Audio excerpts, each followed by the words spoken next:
everyone. Today I am going to discuss with you about the phytogeographical regions of India. બરાબર આપણો second lecture છે. હવે આપણે previous લેક્ચરમાં આપણે એવું જોઈ ગયા હતા ફાઇટોજિયોગ્રાફિકલ રિજનની ડેફિનેશન છે.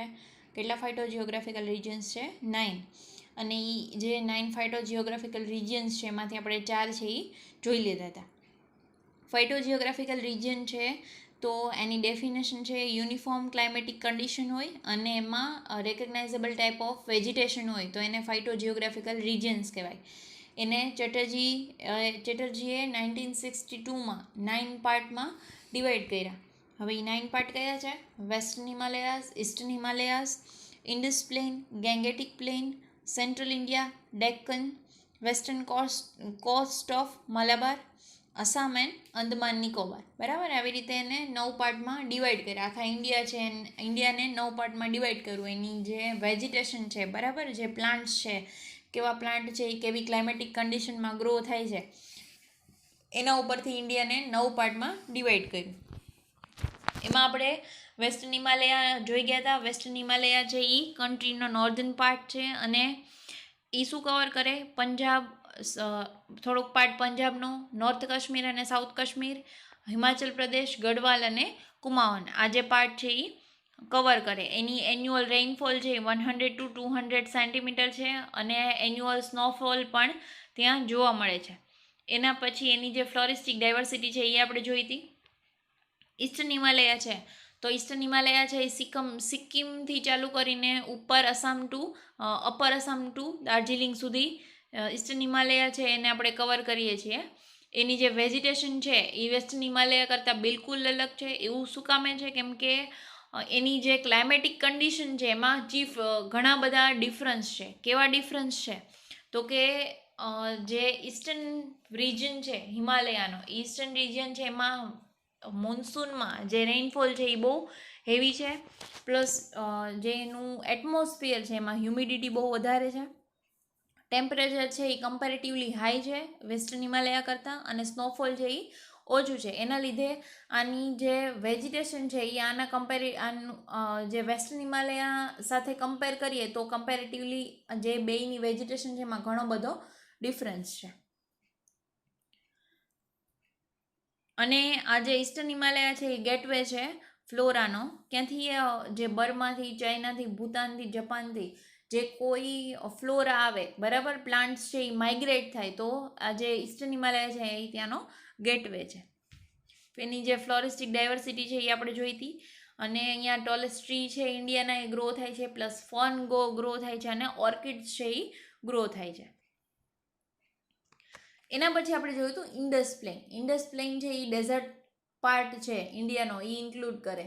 ડેઝર્ટ પાર્ટમાં શું આવે? તો કે રાજસ્થાન આવે, ગુજરાતનું જે કચ્છ છે એ, થોડોક પાર્ટ પંજાબનો અને થોડોક પાર્ટ છે એ હરિયાણાનો. એટલો જે પાર્ટ છે એ ડેઝર્ટમાં આવે, બરાબર. એમાં કોઈ પણ પેરેનિયલ વોટર સોર્સ છે એ જોવા મળતો નથી. પ્લસ એન્યુઅલ રેઇનફોલ છે એ 70 સેન્ટીમીટર જેટલી છે અને અમુક એરિયા એવા છે કે જેમાં એન્યુઅલ રેઇનફોલ છે એ 10 to 15 સેન્ટીમીટર કરતાં પણ ઓછી છે. અને જે લેન્ડ છે એ કેવી છે? સલાઇન લેન્ડ છે. એક્સ્ટ્રીમલી એરિડ કન્ડિશન છે. એટમોસ્ફિયરિક ટેમ્પરેચર છે એ હાઈ છે. રેઇનફોલ છે એ લો છે. હાઈ વિન્ડ વેલોસિટી એટલે જે પવનની તીવ્રતા છે એ બહુ વધારે છે. રિલેટિવલી લો હ્યુમિડિટી છે અને હાઈ ઇવોપોરેશન રેટ છે. ઇવોપોરેશનનો જે રેટ છે એ બહુ વધારે છે. ઓનલી 2% ઓફ ફોરેસ્ટ છે ટોટલ જિયોગ્રાફિકલ એરિયા છે એમાં ખાલી 2% જેટલો એરિયા છે એમાં જ ખાલી ફોરેસ્ટ છે એ પ્રેઝન્ટ છે.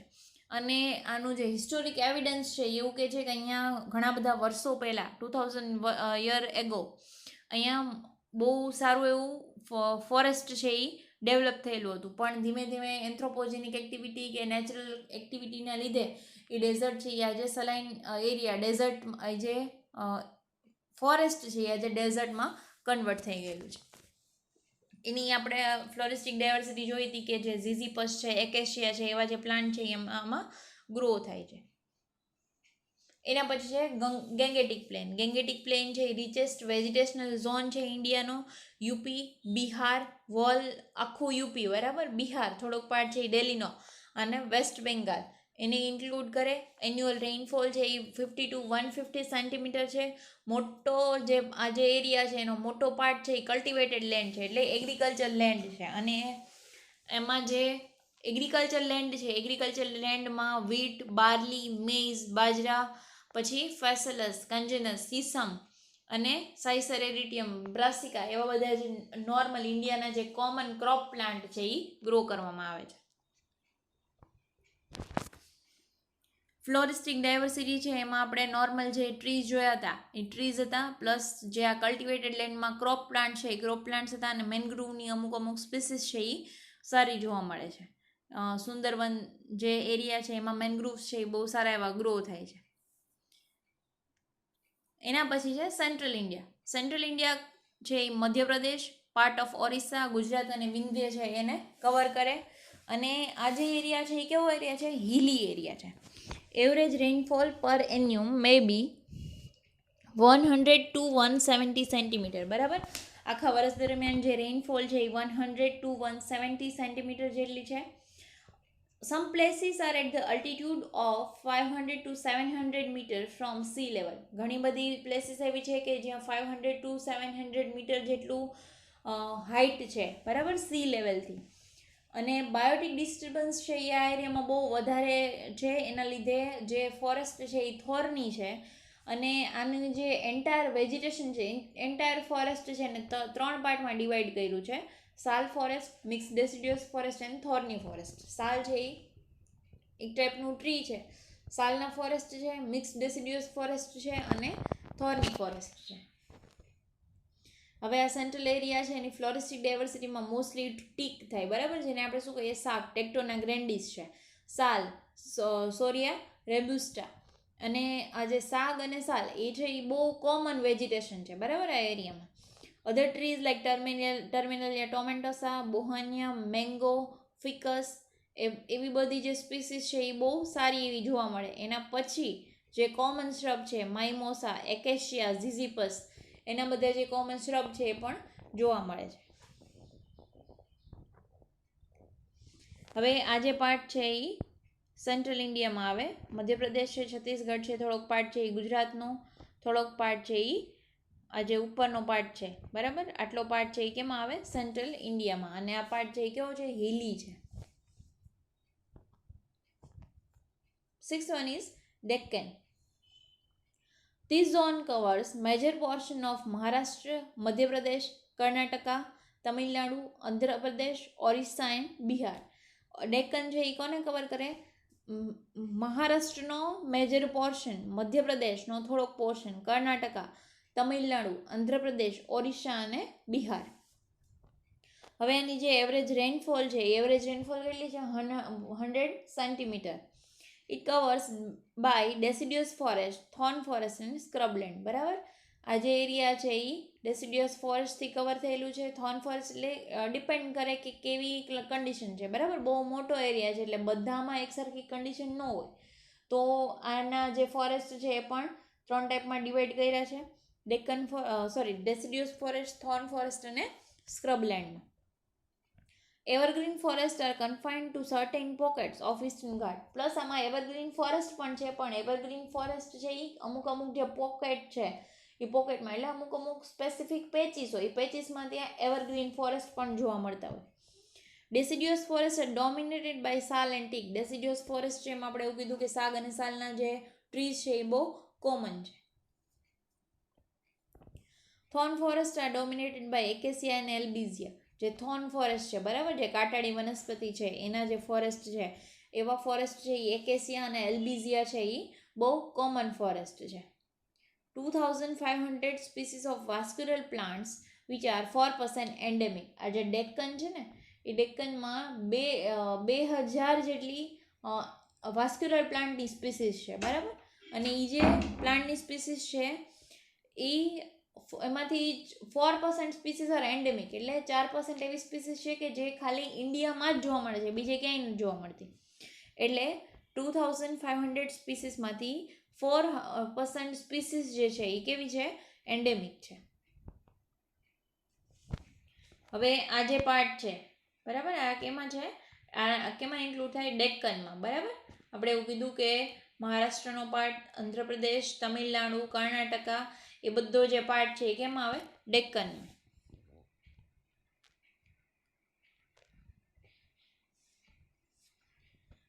Now, western coast of Malabar.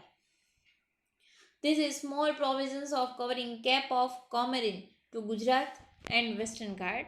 This region this is a heavy rainfall region. બરાબર, આ સ્મોલ એવો નાનો એવો એરિયા છે, પેચ છે. બરાબર, એ એરિયા છે એ ગુજરાત અને વેસ્ટર્ન ઘાટ છે ત્યાં એને બેયને કવર કરે, અને આ રિજિયન છે ત્યાં બહુ સારો એવો વરસાદ પડે. બરાબર, હેવી રેનફોલ હોય. In this zone 4 type of forest. આ સ્મોલ પેચ છે અને એમાં 4 ટાઈપના ફોરેસ્ટ છે. ટ્રોપિકલ ફોરેસ્ટ છે એ 70 મીટર અલ્ટિટ્યુડ, એટલે એ જે એરિયા છે ને કેવો છે? હિલી એરિયા છે. જે આપણે ડાંગ બાજુનો જે એરિયા છે એ બધો એરિયા છે એ કેવો છે? હિલી એરિયા છે. તો એમાં ટ્રોપિકલ ફોરેસ્ટ જોવા મળે, મિક્સ ડેસિડિયસ ફોરેસ્ટ જોવા મળે, temperate evergreen forest and mangrove vegetation. બરાબર, આવી જે 4 ટાઈપની જે એરિયા છે એ જોવા મળે. ટ્રોપિકલ ફોરેસ્ટ, પછી મિક્સ ડેસિડિયસ એટલે એવા ટાઈપના ટ્રીઝ હોય કે જેમાં જે ડ્રાય ડેસિડિયસ ફોરેસ્ટમાં પણ જોવા મળતા હોય અને નોર્મલ જે ફોરેસ્ટ છે એમાં પણ જોવા મળતા હોય, તો એને શું કહેવાય? Mix deciduous forest.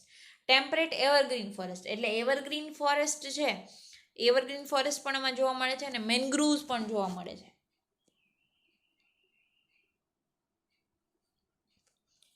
In tropical evergreen forest, the trees are tall and they have root. બરાબર, હવે આ જે ટ્રોપિકલ એવરગ્રીન ફોરેસ્ટ છે એમાં ટ્રીઝ કેવા છે? બહુ ઊંચા છે, અને જે એના જે રૂટ્સ છે ને એ રૂટ્સ છે એની અંદર નીચે શું બનાવે? ઝાડ જેવું સ્ટ્રક્ચર બનાવે. બરાબર, આની જે ફ્લોરિસ્ટિક ડાયવર્સિટી છે એ છે એ એક્ટોકાર્પસ, ટર્મિનાલિયા ટોમેન્ડોસા, ટર્મિનાલિયા પેનિક્યુલેટા, ટેક્ટ્રોના ગ્રેન્ડિસ, બાંબુની સ્પીસીસ, રેઓડેન્ડ્રોન અને બાર્બિસ. આ જે બધી કોમન સ્પીસીસ છે એ અને ફ્લોરિસ્ટિક ડાયવર્સિટી છે. હવે આપણે એવું કીધું કે ગુજરાતનો થોડોક પાર્ટ. બરાબર, હવે આ પાર્ટ છે આમાં મેનગ્રુવ જોવા મળે કેમ કે આ દરિયા કિનારાનો પાર્ટ છે. આ પાર્ટ છે હિલી એરિયા છે જ્યાં સૌથી વધારે વરસાદ છે. બરાબર, આ જે પાર્ટ છે એ આખો okay. Now Assam. This botanical province is rich in vegetation and covers valley of Brahmaputra, Naga hills and Manipur. બરાબર, બ્રહ્મપુત્રાની જે બ્રહ્મપુત્રા નદીએ જે વેલી બનાવી હોય, બરાબર, એ વેલી, પછી નાગા હિલ્સ અને મણિપુર, એ ત્રણને કવર કરે. This region ease of heaviest rainfall, એટલે આપણે જે આસામમાં હેવીએસ્ટ રેનફોલ છે, દુનિયામાં સૌથી વધારે થાય છે, તો એ હેવીએસ્ટ રેનફોલવાળો રિજિયન છે. Cherrapunji is one of the rainiest places in the world where annual rainfall often exceeds 100 centimeter, 1000 centimeter. બરાબર, 1000 સેન્ટીમીટરથી પણ વધારે વરસાદ પડે છે એન્યુઅલી ચેરાપુંજી. બરાબર, વર્લ્ડ્સ રેનિએસ્ટ પ્લેસ છે. Excessive wetness and high temperature in these zones are responsible for development of dense forest. અહીંયા જે ફોરેસ્ટ છે એ કેવું ફોરેસ્ટ છે? એવરગ્રીન ફોરેસ્ટ છે. એવું શું કામે છે? કેમ કે આ જે એરિયા છે એમાં excessive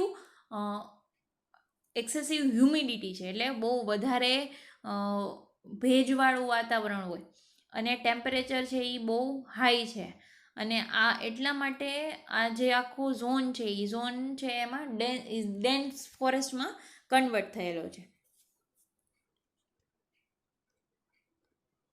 broad leaved, tall, evergreen angiosperms and some conifers are very common in the forest. હવે આ જે ટ્રીઝ છે એ ટ્રીઝ છે એને બહુ સારું એવું કન્ડિશન મળે ગ્રો થવા માટે, તો એના લીવ્સ છે એ કેવા થઈ જાય? બ્રોડ. એટલે આવા જે એરિયા છે એ જેને આપણે કહીએ કે એવરગ્રીન ફોરેસ્ટ છે, એના જે લીવ્સ હોય ને એ કેવા હોય? બ્રોડ હોય. એટલે બ્રોડ લીવ્સ હોય, અને ટ્રીઝ છે એ કેવા હોય? ટોલ હોય, એવરગ્રીન ટ્રીઝ હોય, અને કેવા ટ્રીઝ ગ્રો થાય? એન્જિયોસ્પર્મ્સ જે છે એ ગ્રો થાય. અને ઘણા બધા જે કોનિફર્સ છે, એટલે જે એવા જેને આપણે કહીએ કે આલ્પાઇન ફોરેસ્ટમાં ગ્રો થતા હોય એવા જે કોનિફર્સ છે, એ કોનિફર્સ પણ કોમન છે અહીંયા, અને આવા ટાઈપના જે વેજીટેશન છે એ જોવા મળે આસામમાં. એની જે ફ્લોરિસ્ટિક ડાયવર્સિટી છે, common plants occurring in this region are ficus, artocarpus, morus and michelia, બરાબર. આવું જે કોમન પ્લાન્ટ છે એ જોવા મળે. Beside this bamboo canes, climbers and green bushes are also common. હવે આ જે એરિયા છે એમાં આપણે એવું કીધું કે રિચેસ્ટ વેજીટેશન છે. એવું શું કામે છે તો કે એ રેનિએસ્ટ પ્લેસ છે વર્લ્ડની, એટલા માટે જે પ્લાન્ટ્સ છે એ બહુ સારી રીતે ગ્રો થાય. બિસાઇડ ધ બામ્બુ કેન, બરાબર, બામ્બુ છે એ પણ જોવા મળે. ઘણા બધા જે ક્લાઇમ્બર્સ છે, ગ્રીન બશીસ છે એ જોવા મળે. સાલ are also અકર in Garo hills. Garo hills નામનો એરિયા છે, ત્યાં સાલ પણ પ્રેઝન્ટ, સાલ પણ જોવા મળે છે. Orchids and fern species are very rich in this zone. અને આ જે ઝોન છે એ એવરગ્રીન છે, બરાબર. પાણી છે જે વોટર વેટનેસ છે એ બહુ વધારે છે, એના લીધે ફર્ન્સ છે એ જોવા મળે, બરાબર. બ્રાયોફાઇટાની સ્પીસીસ અને ટેરિડોફાઇટાની સ્પીસીસ પણ બહુ સારી જોવા મળે. અને ઓર્કિડ છે એ પણ જોવા મળે. હવે આ જે રેડ કલરનો પાર્ટ છે, બરાબર, આ પાર્ટ છે એ શું છે? અસામ છે. અહીંયા સૌથી વધારે રેઇનફોલ થાય અને રિચેસ્ટ બાયોડાયવર્સિટી છે. Okay, 9th one is Bay Island of Andaman and Nicobar. It is elongated north-south oriented group of 348 islands in the Bay of Bengal stretching for 590 kilometers. Andaman and Nicobar island છે એ શું છે? Oriented group છે 348 આઇલેન્ડનો, બરાબર. 348 જેટલા જે ટાપુઓ છે એ 348 જેટલા ટાપુઓનો ગ્રુપ છે, બરાબર. એ ગ્રુપ છે એ બે ઓફ બંગાળ સુધી, બંગાળની ખાડી સુધી સ્ટ્રેચ થાય છે. અને એ કેટલા કિલોમીટરનો છે તો કે 590 કિલોમીટર જેટલો એરિયા છે, બરાબર. Northern car Nicobar, central Nicobar and southern great Nicobar, બરાબર. જે એરિયા છે એને 3 પાર્ટમાં ડિવાઈડ કરવામાં આવ્યો છે. જે નોર્ધન પાર્ટ છે એને શું કહેવાય? કાર નિકોબાર. સેન્ટ્રલ પાર્ટ છે એ સેન્ટ્રલ નિકોબાર. અને સાઉથ સધર્ન પાર્ટ છે એને શું કહેવાય? ગ્રેટ નિકોબાર, બરાબર. Car Nicobar, central Nicobar and great Nicobar. Climate is hot and humid. આપણે ખબર છે કે આઇલેન્ડ ઉપર કેવું ક્લાઇમેટ હોય, બરાબર. ટાપુઓ છે એની ઉપર કેવું ક્લાઇમેટ હોય? હોટ અને હ્યુમિડ ક્લાઇમેટ હોય. હોટ એટલે જે ગરમી છે, ગરમી કરતાં બફારાનું પ્રમાણ વધારે હોય, બરાબર. એટલે એનું પ્રમાણ વધારે હોય. હ્યુમિડ એટલે ભેજ છે એનું પ્રમાણ પણ વધારે હોય. Rainfall is high. રેઇનફોલ છે એ બહુ વધારે હોય. નો માર્ક વિન્ટર સિઝન. અને એવું કોઈ સ્પેસિફિક આપણે ડિફરન્શિએટ ન કરી શકીએ કે વિન્ટર સિઝન છે, કેમ કે જે ટાપુઓ છે એ ક્યાં હોય? હંમેશા દરિયા કિનારે હોય. દરિયા કિનારે શિયાળો છે એ બહુ લાગે નહીં, બરાબર. ક્લાઇમેટમાં એટલો બધો ચેન્જીસ છે એ ન જોવા મળે. એટલા માટે કોઈ સ્પેસિફિક આપણે ડિફરન્શિએટ કરી શકીએ એવી વિન્ટર સિઝન જોવા મળતી નથી. Evergreen forest, semi evergreen forest, deciduous forest and grassland. હવે આવા એરિયા છે એમાં એવરગ્રીન ફોરેસ્ટ જોવા મળે. શું કામ? તો કે રેઇનફોલ છે એ હેવી છે. રેઇનફોલ હોય એટલે ફોરેસ્ટ છે એ ગ્રો થવાના. એવરગ્રીન ફોરેસ્ટ જોવા મળે, સેમી એવરગ્રીન ફોરેસ્ટ જોવા મળે, ડેસિડિયસ ફોરેસ્ટ જોવા મળે અને ગ્રાસલેન્ડ છે એ જોવા મળે.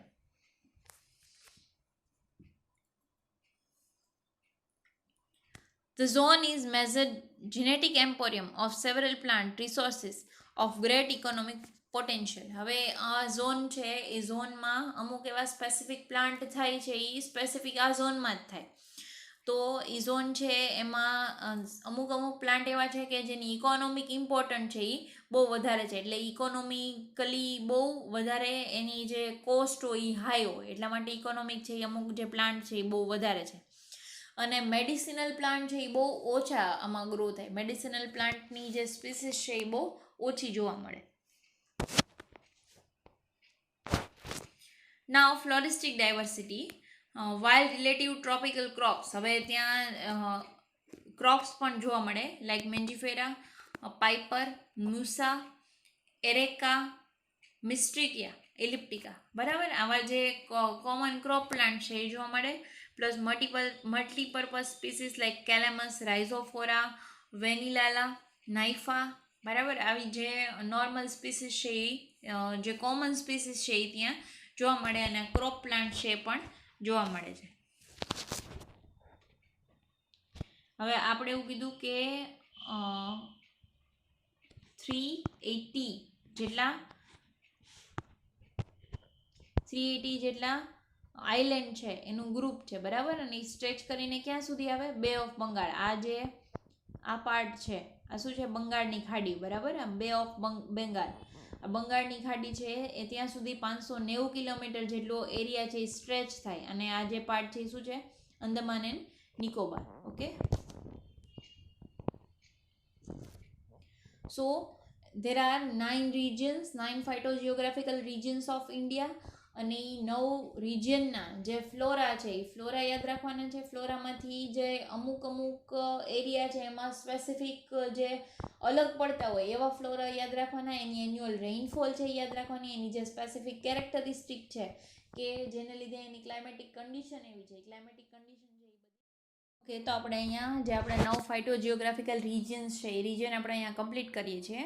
હવે એ રિજિયનમાં આપણે શું યાદ રાખવાનું, તો કે મેઇનલી જે 9 રિજિયન છે, ફોર એક્ઝામ્પલ ઈસ્ટર્ન હિમાલયાઝ અને વેસ્ટર્ન હિમાલયાઝ, તો એ બેની કમ્પેરિઝન પૂછે તો એ બેની કમ્પેરિઝનમાં આપણને એટલી ખબર હોવી જોઈએ કે બેની જે ક્લાઇમેટિક કન્ડિશન છે એ એકબીજાથી અલગ છે. ક્લાઇમેટિક કન્ડિશન અલગ છે એનો મતલબ એવો કે એમાં જે ફ્લોરા છે એ પણ એની અલગ હોવાની. એવી જ રીતે ડેકન છે, ડેકન પ્લેટ પણ કહેવાય ને, ડેકન પ્લેટ છે અને ઇન્દુસ પ્લેન છે, બરાબર. તો એમાં બેમાં શું ડિફરન્સ છે, કેમ કે બે જે છે એ સેન્ટ્રલ પાર્ટમાં આવેલું છે, અને જે ડેકન પ્લેટ છે એમાં મધ્યપ્રદેશ છે એનો એરિયા છે એ કવર થાય, અને જે ઇન્ડસ પ્લેન છે એમાં જે ડેઝર્ટ એરિયા છે એ કવર થાય. પ્લસ બેમાં જે વેજીટેશન છે, વેજીટેશનમાં શું ડિફરન્સ છે, તો કે જે ડેઝર્ટ પાર્ટ છે એમાં ઝીઝીપસ ને એકેશિયા ને એવી બધી વેજીટેશન છે એ જોવા મળે છે, અને જે ઇન્ડસ પ્લેન છે એમાં સાલ ને સાગ ને ટીક, બરાબર, એવા ટાઈપની જે વેજીટેશન છે એ જોવા મળે છે. એના પછી જે સેન્ટ્રલ પાર્ટ છે એ અને ગેંગેટિક પ્લેન છે, તો ગેંગેટિક પ્લેનમાં આપણને કોમન ક્રોપ છે એ કલ્ટિવેટેડ લેન્ડ છે, પ્લસ કોમન ક્રોપ પ્લાન્ટ છે એ જોવા મળે, મેનગ્રુવ્સ જોવા મળે. વેસ્ટર્ન ઘાટ છે તો વેસ્ટર્ન ઘાટમાં રિચેસ્ટ બાયોડાયવર્સિટી જોવા મળે. અસમ છે તો અસમમાં એવરગ્રીન ફોરેસ્ટ છે, એવરગ્રીન ફોરેસ્ટ જોવા મળે. એવું શું કામે, તો કે ત્યાં it is rainiest place of the world, અને એમાં સૌથી વધારે રેઇનફોલ હોય તો એનો મતલબ એમ કે એમાં હ્યુમિડિટી વધારે હોય તો પ્લાન્ટ છે એ વધારે ગ્રો થઈ શકે એવી કન્ડિશન એને હોય, એવી કન્ડિશન એને પ્રોવાઈડ થાય. પ્લસ જે એની વેજીટેશન છે એ બેની અલગ છે, બરાબર છે. ઓલો જે પાર્ટ છે વેસ્ટર્ન ઘાટનો પાર્ટ, એ વેસ્ટર્ન ઘાટનો પાર્ટ છે એ રિચેસ્ટ બાયોડાયવર્સિટી છે. અહીંયા એવરગ્રીન ફોરેસ્ટ છે પણ એની જે બાયોડાયવર્સિટી છે એ વેસ્ટર્ન ઘાટ કરતાં રીચ નથી, બરાબર. સૌથી વધારે બાયોડાયવર્સિટી રીચ હોય તો કેની છે, વેસ્ટર્ન ઘાટની. એના પછી જે અંદમાન નિકોબાર આઇલેન્ડ છે, તો એ જે આઇલેન્ડ છે એ 380 જેટલા જે આઇલેન્ડ છે એનું ગ્રુપ છે, અને એ 590 કિલોમીટર જેટલો સ્ટ્રેચ થયેલો છે, બરાબર, બે ઓફ બેંગાલ સુધી. એના પછી એમાં કોઈ સ્પેસિફિક એવી જે મેડિસિનલ પ્લાન્ટ ને એવા પ્લાન્ટ છે એ ગ્રો થતા નથી. ઓકે, અને એના પછી જે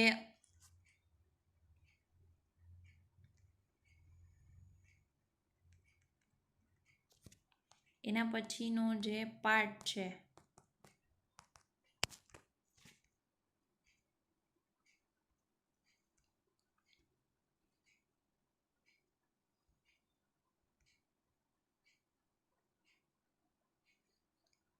બરાબર.